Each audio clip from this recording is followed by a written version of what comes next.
1.4 million illegals working under stolen social security numbers. Audit.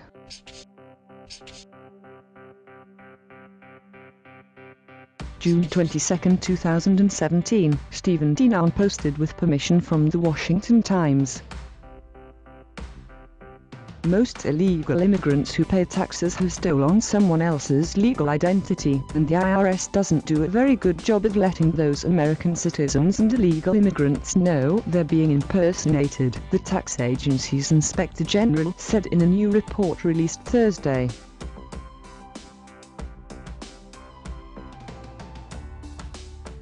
The theft creates major problems for the American citizens and legal foreign workers whose identities are stolen, and who have to deal with explaining money they never earned. But the IRS only manages to identify half of the potentially 1.4 million people likely affected by the fraud in 2015, the Treasury Inspector General for Tax Administration said in its report. Cases of employment identity theft can cause significant burden to innocent taxpayers, including the incorrect computation of taxes based on income that does not belong to them, said J. Russell George, the Inspector General. It's long been a conundrum in the federal government. The IRS knows of 2.4 million people a year who file taxes using an individual taxpayer identification number, which is generally given out to immigrants who aren't authorized to work. But the IRS is not allowed to talk with Homeland Security to help agents identify who and where those taxpayers are.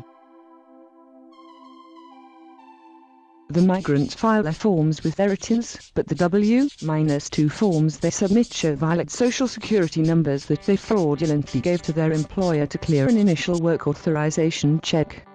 A staggering 87% of forms filed online using returns showed income credited to a social security number.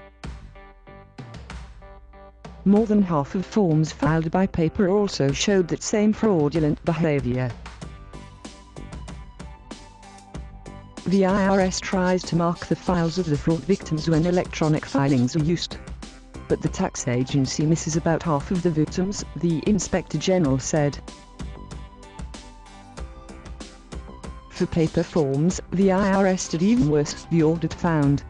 The tax agency, in its official reply to the report, insisted it takes identity theft very seriously.